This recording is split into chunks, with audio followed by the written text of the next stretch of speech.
Olá, minhas amigas e meus amigos. Sem fundamento, o ministro Alexandre de Moraes cria mais um inquérito obscuro, evidentemente para dar eco às narrativas ideológicas dele ou de alguém de fora do STF que instiga essas narrativas. Dessa vez, o ministro se refere a uma suposta organização criminosa que estaria conspirando contra as instituições. Bem, a caracterização de organização criminosa, provada, demonstrada e desmascarada, é aquela instalada por Lula e seus comparsas. Parece que novamente usam a estratégia do chame-os do que você é, acuse-os do que você faz. Todas as decisões do STF relacionadas ao representante maior de uma organização criminosa que roubou bilhões de dinheiro do povo, o Lula, apelidado por essa razão de Lularápio, Lulalau, Luladrão, todas as decisões recentes do STF são de verdadeira proteção ao crime, organizado por aquele marginal. É escandaloso anular provas documentais, anular processos que envolveram sentenças de 2 magistrados diferentes, 3 desembargadores, a 5ª turma do STJ e até de entendimentos anteriores do próprio STF. Todas as ações recentes do STF indicam as barbaridades jurídicas e atentados contra o bom senso. São ações e manifestações por entrevistas de ministros da Suprema Corte que parecem supor um certo grau de imbecilidade por parte da opinião pública. A população está vendo. Por mais simplório que seja o entendimento jurídico, a população está vendo e questionando as decisões enviesadas e que pendem somente para um lado.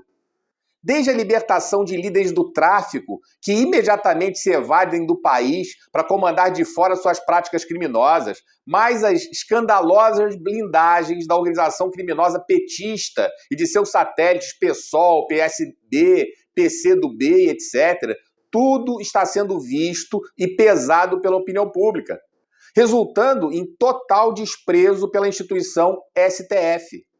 Assim como já estava desgastada a classe política, talvez por inveja da exposição pública, ministros da corte decidiram se notabilizar pelo bizarro e pela falta de postura.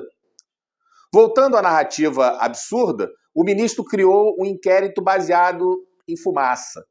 Prendeu pessoas e agora, sem dar satisfações, simplesmente encerra aquele e inventa outro.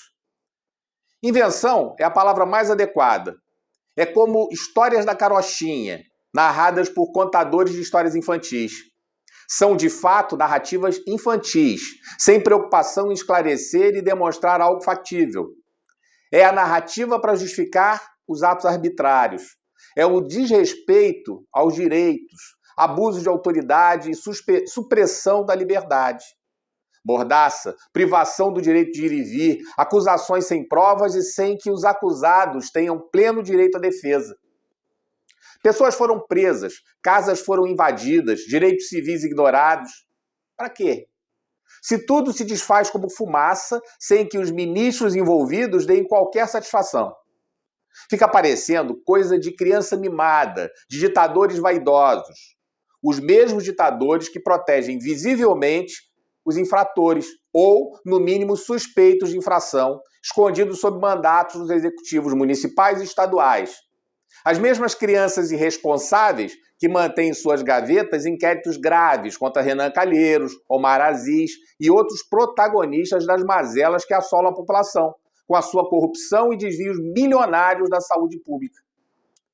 Não esqueçamos as gritantes contradições de quando proibiram a divulgação e uso como provas das conversas telefônicas entre Lula e seus parceiros, onde praticamente confessavam participar de uma organização criminosa.